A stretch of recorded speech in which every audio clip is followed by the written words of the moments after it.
사람들은 왜 강남 아파트 대신 용산 딱지를 살까?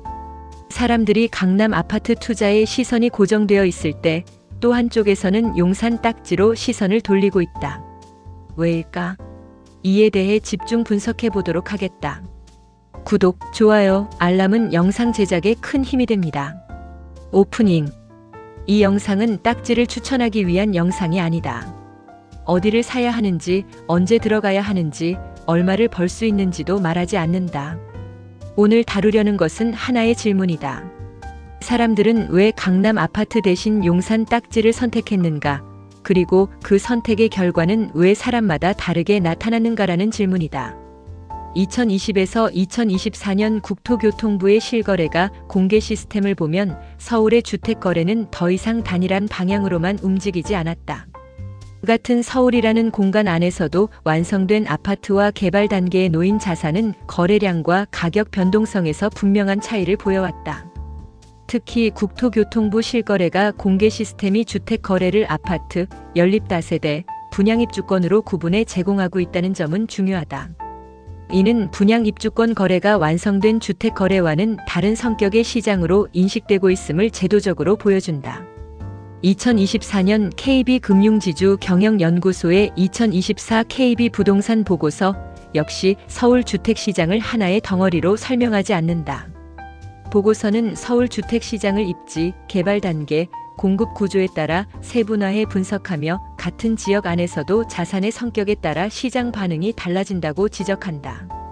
이 변화 속에서 딱지는 늘 위험한 자산처럼 인식된다. 확정되지 않았고 설명하기 어렵고 실패 사례가 더 자주 회자되기 때문이다. 하지만 구조적으로 보면 딱지의 위험은 무작위적인 리스크라기보다 이해의 문제에 가깝다. 이 영상은 딱지를 둘러싼 감정과 소문을 걷어내고 구조와 기준의 관점에서 다시 바라보려는 시도다. 챕터 1. 딱지의 본질. 딱지는 집이 아니다. 딱지는 입주권이다. 입주권은 지금 존재하는 아파트의 소유권이 아니라 앞으로 완성될 주택을 배정받을 수 있는 권리의 집합에 가깝다. 즉, 딱지를 산다는 것은 눈에 보이는 집을 사는 것이 아니라 사업이 끝났을 때 집을 받을 수 있는 권리를 사는 것이다. 이 차이는 단순한 법률 용어의 문제가 아니다. 자산을 바라보는 기준 자체를 바꾼다. 완성된 아파트는 현재의 상태를 기준으로 평가된다. 면적, 입지, 연식, 그리고 지금 형성된 시장 가격이 판단의 중심이 된다. 반면 딱지는 현재의 모습보다 아직 확정되지 않은 미래를 전제로 평가된다. 정비 사업이 어느 단계에 있는지, 관리 처분은 끝났는지, 추가 분담 가능성은 남아있는지, 사업 일정은 어떻게 설정되어 있는지가 더 중요해진다. 그래서 딱지는 항상 싸 보인다. 눈에 보이는 집이 없고 일정과 비용이 아직 확정되지 않았기 때문이다. 2023년 KB부동산의 정비사업 시장 분석 자료에 따르면 입주권 가격은 완공 이후의 주택 가치가 아니라 현재 사업 단계에서 감수해야 할 불확실성을 먼저 반영해 형성되는 경향을 보여왔다. 이는 단순한 저평가라기보다 미래에 대한 보류가 가격에 반영된 결과에 가깝다.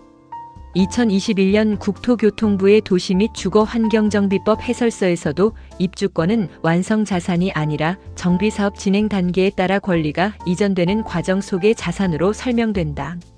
즉, 딱지는 결과가 아니라 과정에 놓인 자산이다. 이 지점에서 많은 사람들이 착각한다. 딱지를 저렴한 아파트로 바라보는 순간 판단 기준이 어긋나기 시작한다. 딱지는 저렴한 집이 아니라 불확실성을 동반한 권리다. 가격이 낮아 보이는 이유는 위험이 없어서가 아니라 위험이 가격에 선반영되어 있기 때문이다. 따라서 딱지를 바라볼 때의 핵심 질문은 얼마에 샀느냐가 아니다. 어떤 불확실성을 함께 샀느냐가 더 중요하다. 딱지를 이해하지 못하면 가격만 보게 된다. 하지만 딱지를 이해하면 단계와 구조가 먼저 보인다. 이 차이가 결국 결과의 차이를 만든다. 딱지는 투자 상품이 아니라 구조를 이해하고 감당하는 선택에 가깝다. 챕터 2. 왜 다른 지역이 아닌 용산 딱지인가? 서울에는 재개발, 재건축 지역이 적지 않다. 그럼에도 불구하고 용산이 반복적으로 언급되는 이유는 단순한 기대감이나 유행 때문만은 아니다.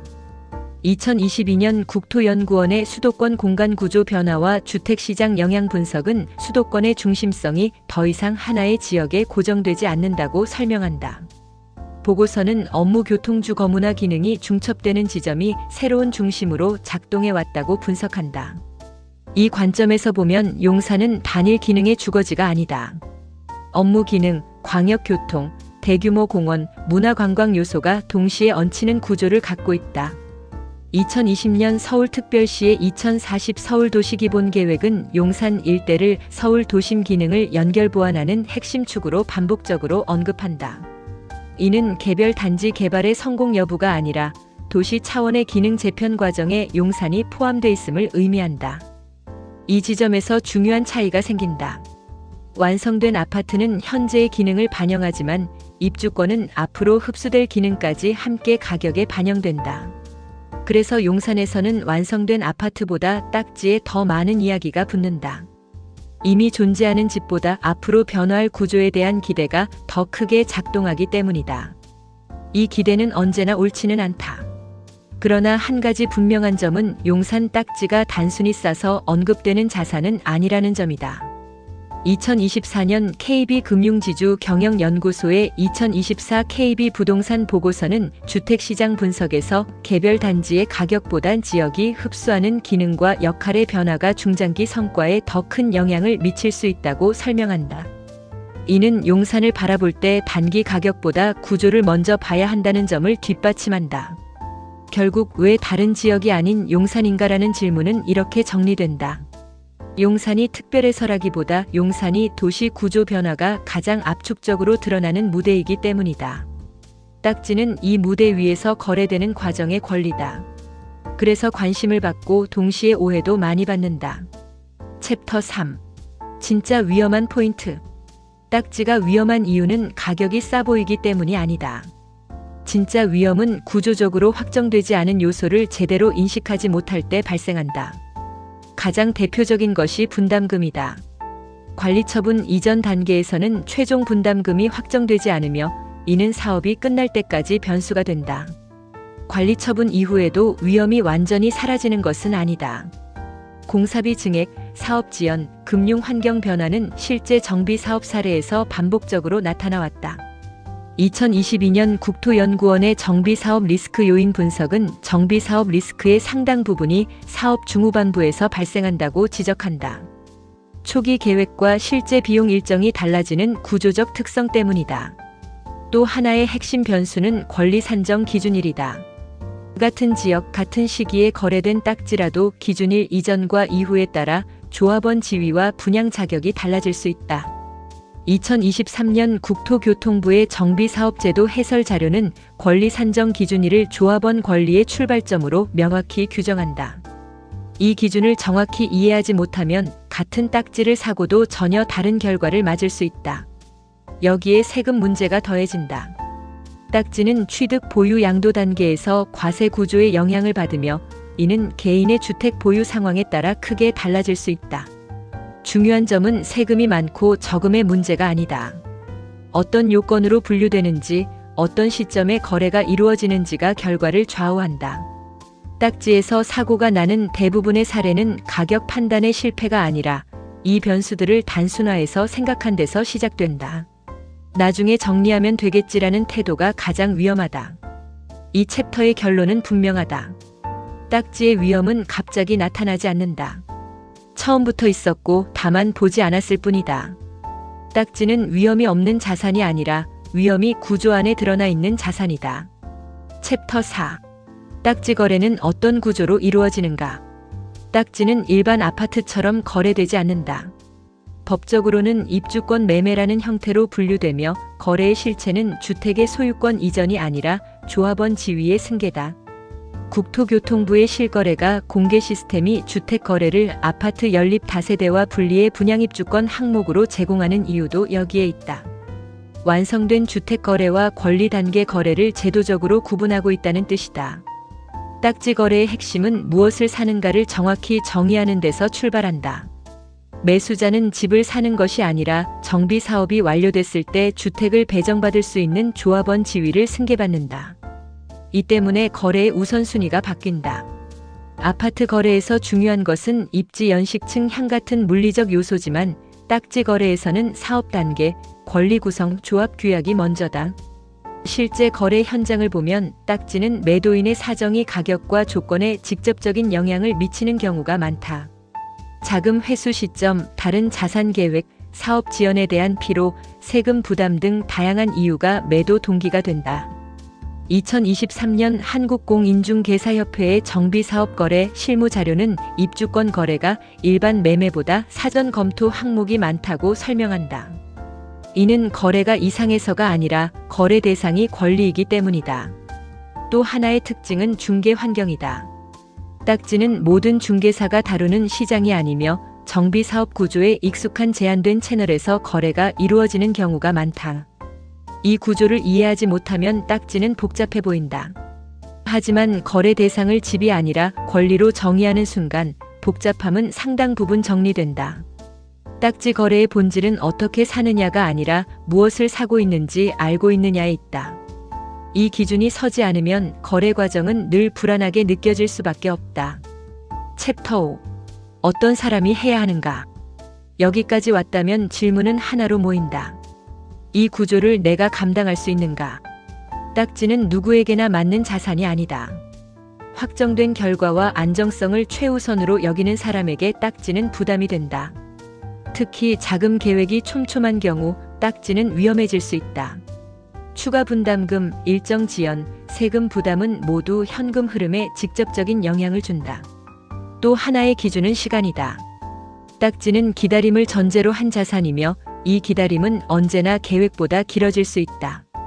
반대로 딱지가 맞을 수 있는 사람은 불확실성을 공포가 아니라 조건으로 받아들일 수 있는 사람이다. 변수가 있다는 사실을 인정하고 이를 관리 대상으로 바라볼 수 있어야 한다. 여기서 중요한 것은 지식의 양이 아니다. 자기 상황을 냉정하게 점검하는 태도다. 딱지를 할 수 있는 사람에게는 대체로 3가지 공통점이 있다.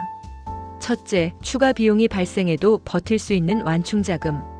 둘째, 일정 지연을 감내할 수 있는 시간 여유. 셋째, 제도와 절차를 공부하고 확인할 수 있는 에너지다. 이 3가지 중 하나라도 없다면 딱지는 기회가 아니라 부담이 되기 쉽다. 딱지에서 실패 사례가 반복되는 이유도 대개 여기에 있다. 절대 피해야 할 상황도 분명하다. 가격이 싸 보인다는 이유만으로 접근하는 것이다. 딱지는 싸 보이는 이유가 구조 안에 들어있다. 그 구조를 이해하지 않은 채 가격만 보고 들어가면 변수는 반드시 충격으로 돌아온다. 클로징. 딱지는 투자가 아니다. 구조를 사는 선택이다. 강남 아파트가 주는 안정은 분명히 강력하다. 그러나 모든 사람이 같은 방식으로 자산을 쌓아야 할 필요는 없다. 누군가는 완성된 안정으로 가고 누군가는 재편의 과정으로 간다. 문제는 선택 자체가 아니라 그 선택을 지탱하는 기준이다. 국토교통부의 실거래가 공개 시스템이 분양 입주권을 별도 항목으로 제공한다는 사실은 이 거래가 아파트의 변형이 아니라 다른 성격의 시장임을 보여준다. 그리고 2024년 KB금융지주 경영연구소 2024 KB부동산 보고서가 주택시장을 구조적으로 분석하는 이유 역시 결과가 하나의 숫자로 결정되지 않기 때문이다. 이 영상이 남기고 싶은 것은 결론이 아니다. 용산이 답이라는 말도 딱지는 위험하다는 말도 아니다. 내가 감당할 수 있는 변수의 범위를 스스로 정의하는 기준이다. 그 기준이 분명해질 때 선택은 더 이상 도박이 아니라 판단이 된다. 시청해주셔서 감사합니다. 흐름을 읽고 통찰로 나아가는 시선, 이창수의 부동산 인사이트 다음 편에서 다시 뵙겠습니다.